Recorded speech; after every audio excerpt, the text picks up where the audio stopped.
नूतन वर्ष 2025 की इस आराधना में क्रिश्चियन चर्च भोपाल की ओर से बड़े आनंद के साथ आप सबों का स्वागत करते हैं। नई उम्मीदों के लिए परमेश्वर के वचन को पढ़ने में हमारी अगुवाई भाई आशीष जैकब करेंगे। नई उम्मीद के साथ मैं पढ़ूंगा इफिसियों की पत्री उसका 4था अध्याय 22 से 24वां पद। कि तुम पिछले चाल चलन के पुराने मनुष्यत्व को जो भरमाने वाली अभिलाषाओं के अनुसार भ्रष्ट होता जाता है उतार डालो और अपने मन के आत्मिक स्वभाव में नए बनते जाओ और नए मनुष्यत्व को पहन लो जो परमेश्वर के अनुरूप सत्य की धार्मिकता और पवित्रता में सृजा गया है। आमीन। यहोवा के लिए नया गीत गाओ, अपने उद्धार की चट्टान का जय जयकार करो। जिंदगी के सफर में यीशु है तेरे संग, जिंदगी के सफर में यीशु है तेरे संग। तू भूलना नहीं, प्यारे छोड़ना नहीं यीशु का दामन। तू भूलना नहीं, प्यारे छोड़ना नहीं यीशु का दामन। जिंदगी के सफर में यीशु है तेरे संग। यीशु का फजल तेरे साथ रहेगा, निराशा में नई आशा वो देगा। संकट के समय तुझे सहारा देगा, हाथों में थाम कर साथ चलेगा। तू भूलना नहीं, प्यारे छोड़ना नहीं यीशु का दामन। तू भूलना नहीं, प्यारे छोड़ना नहीं यीशु का दामन। जिंदगी के सफर में यीशु है तेरे संग। आइए 2024 की बरकतों के लिए खुदावंद का शुक्र करें और 2025 की इस पहली सेवा में परमेश्वर का वचन प्रभु के महान सेवक आदरणीय बिशप डॉक्टर विपिन लाल जी के द्वारा सुने। परमेश्वर आप सबों को बड़ी आशीष दे। नूतन वर्ष आप सबों के लिए मंगलमय हो। इसी उम्मीद के साथ कि यह नया वर्ष मेरे जीवन, मेरे परिवार, मेरी कलीसिया के लिए एक बड़ी आशीषों को लेकर आए। हम प्रभु को धन्यवाद देते हैं 2024 की हर एक उन परिस्थितियों के लिए जो हमारे जीवन परिवार के साथ में जुड़ी रही, लेकिन फिर भी हमारा परमेश्वर यहोवा एबेनेजर बनकर इस स्थान तक हमारी सहायता किया, ताकि 2024 के 365 दिन हर एक पल हम प्रभु के नए अनुग्रह, नई आशीषों को पा सकें। अब जब नया वर्ष मेरे जीवन में प्रभु ने मुझे दिया है, तो ये मेरे जीवन की विशेष कोई योग्यता नहीं है, लेकिन ये परमेश्वर का अनुग्रह है, प्रभु की दया है, जिसके द्वारा हम पुराने साल से एक नए साल में प्रवेश कर चुके हैं। लेकिन जब मैं इस नए साल की ओर देखता हूं और आगे बढ़ने का प्रयास करता हूं, और मैं सोचता हूं कि यह नया वर्ष मुझे परमेश्वर ने क्यों दिया है, ना केवल मुझे परंतु हर एक मानव जाति को परमेश्वर ने क्यों दिया। कलीसिया को ये नए वर्ष का अवसर क्यों मिला, इसके पीछे परमेश्वर की क्या योजना है, परमेश्वर की दिल की क्या इच्छा है। जैसे अभी आदरणीय पासवान ने बहुत खूबसूरत गीत गाया कि जिंदगी के सफर में यीशु है तेरे संग। हालेलुया। जिंदगी की लंबी यात्रा में यह जीवन का तजुर्बा है, यह जीवन का अनुभव है कि यीशु मेरे संग है। और जब यीशु मेरे संग है तो उसके संग रहने के पीछे यीशु की क्या मनसा है, क्यों यीशु मेरे साथ रहना चाहता है, क्यों यीशु मेरी सहायता करना चाहता है, क्यों यीशु हर पल मुझे संभालना चाहता है। इस नए वर्ष की पहली इस खूबसूरत संदेश में मैं एक बहुत छोटी बात आपके साथ बांटना चाहता, जो हमारे वर्ष भर के लिए एक चिंतन और मंथन का विषय बनने पाए। जहां संत पौलुस इफिसियों के विश्वासियों से कहता है, यहां लिखता है कि अभिलाषाओं के अनुसार भ्रष्ट होता जाता है, उतार डालो।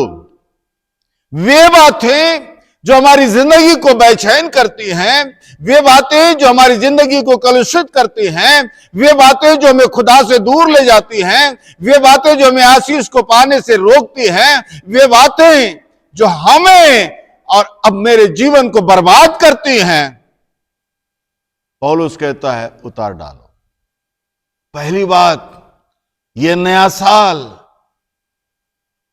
में मेरे जीवन के लिए प्रभु से मेरी प्रार्थना हो कि नया साल में जब मैं प्रवेश कर चुका हूं, मेरी जिंदगी में प्रभु साहस दे, मुझे साहस दे उन बातों को उतारने का, उन बातों को छोड़ने का।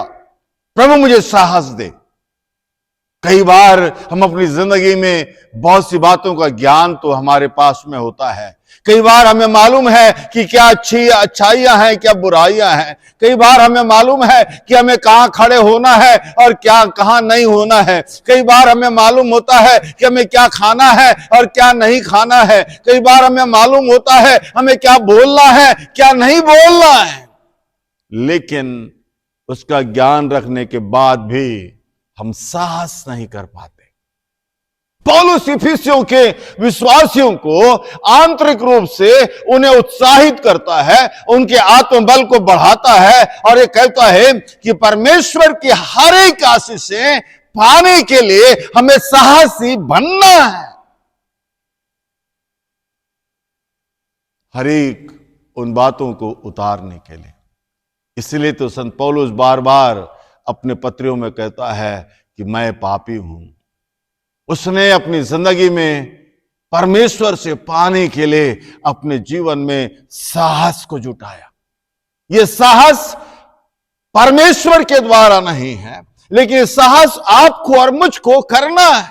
इस नए साल में साहस आपको और मुझको करना है ताकि वो बातें जो हमारी जिंदगी को नुकसान पहुंचाती हैं, उन बातों का हम त्याग कर सके। क्या आप और मैं साहसी हैं? हम जब साहस की बात करते हैं तो केवल हम कहते हैं कि यहोवा मेरा चरवाहा है, मुझे कुछ घटी ना होगी, वो मुझे हरी हरी चराइयों में चराता है, सुखदाई जल के पास ले चलता है। ये अच्छी बात है, लेकिन क्या आप साहसी हैं? सच बोलने का साहस क्या आपके अंदर है? सच बोलने के लिए आपको झूठी बातों को त्यागना पड़ेगा, आपको गलत बातों को त्यागना पड़ेगा, और त्यागने के पहले आपको स्वीकार करना पड़ेगा कि मैं साहसी नहीं था। इसका मतलब क्या है? इसका मतलब है 2024 में हम साहस के ना होने से हमने अपनी जिंदगी में उन आशीषों को खो दिया जो परमेश्वर ने 2024 में हमारे लिए रखा था। हमें साहस, गलत बातों को छोड़ने का साहस हमारे जीवन के अंदर होना चाहिए। इसलिए पौलुस कहता है उन्हें उतार डालो। जैसे हम कपड़ा पहनते हैं और उसे उतार डालते हैं, वे बातें जो हमें खूबसूरत लगती हैं, वे बातें जो हमें अच्छी लगती हैं, जो बातें हमें आकर्षित करती हैं, उन बातों को हम धारण करते हैं कपड़े के समान। हम धारण करते हैं क्योंकि हमारे आंखों को ठंडक पहुंचाती है, हमें दिल में अच्छा लगता है। लेकिन इसे उतारना है। उतारने का मतलब है जो हमारे तन के ऊपर है उसे निकालकर हम अपने तन से अलग कर देना। एक बार एक व्यक्ति के पास में केवल एक ही मोजा था, लेकिन एक ही मोजा होने के कारण, लगातार पहनने के कारण उस मोजे से बदबू आने लगी थी। एक व्यक्ति को मालूम चला, उसके सहपाठी को, उसने एक नया मोजा उस भाई को खरीद कर लाकर दे दिया। वो प्यारा सा भाई नए मोजे को तो पहना जरूर, लेकिन उसने उसके बाद भी उसके अंदर से बदबू आती थी। तो दूसरा व्यक्ति अपने सहपाठी से पूछता है कि तुम्हारे नए मोजे के पहनने के बाद भी तुम्हारे पैरों से यह बदबू क्यों आ रही? मालूम चला कि वो पहला व्यक्ति जो नया मोजा पहना था, लेकिन अपने पुराने मोजे को भी अपने जेब में भर के रखा हुआ था। ये हमारी दोहरी जिंदगी है। हम इसी रीति से अपने जीवन में चाहते हैं, हम पुरानी चीजों को उतारना नहीं चाहते हैं, पुरानी चीजों को छोड़ना नहीं चाहते हैं, उन बातों से अलग होना नहीं चाहते हैं, लेकिन नई चीज की कामना करते हैं। लेकिन पौलुस कहता है उन्हें उतारने का साहस मेरी जिंदगी में होना चाहिए। जिस दिन, जिस समय यह वचन आपको सुनाई देगा, जिस समय आप यीशु मसीह को जानेंगे, जिस समय पवित्र आत्मा आपसे बात करेगा, जिस समय प्रभु का वचन आपके जीवन को तोड़ेगा, साहस करना कि हम पुरानी चीजों को उतार सकें।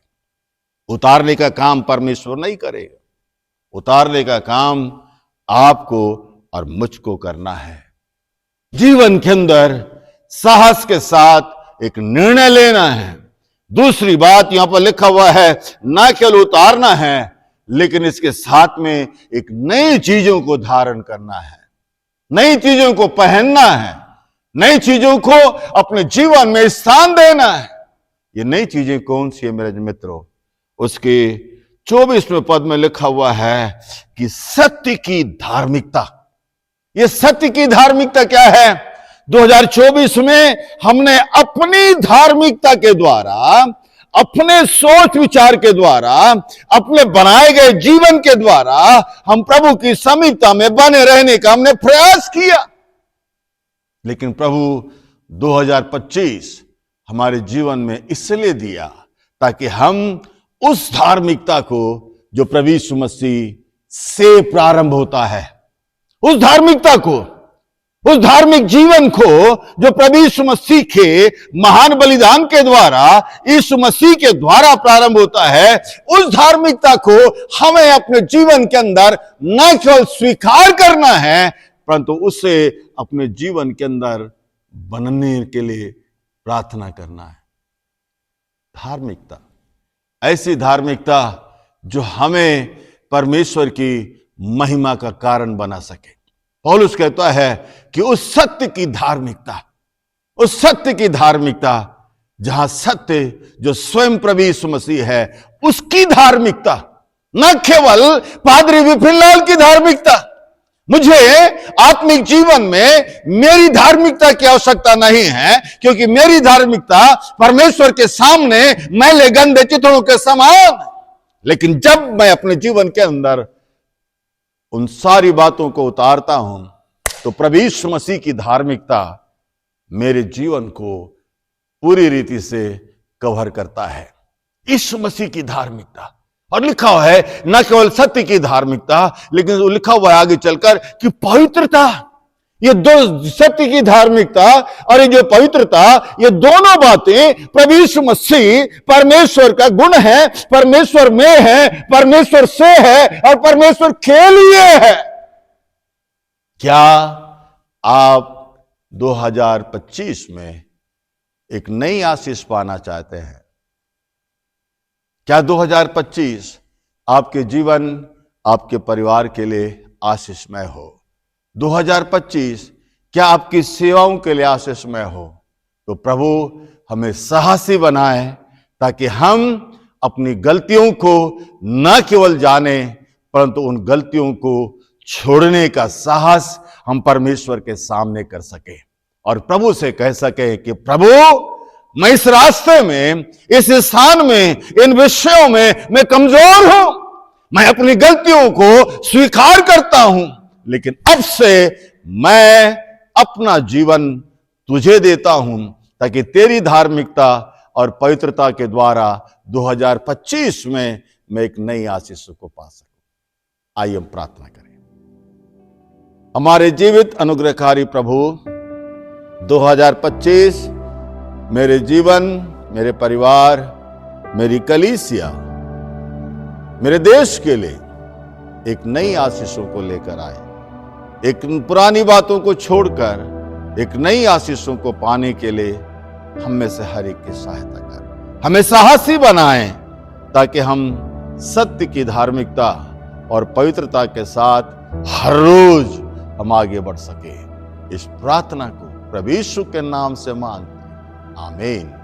परमेश्वर पिता, परमेश्वर पुत्र, परमेश्वर पवित्र आत्मा हम में से हर एक की सहायता करे ताकि जीवन की सफर में यीशु है तेरे संग, इसका अनुभव हम हर रोज प्राप्त कर सकें। आमीन।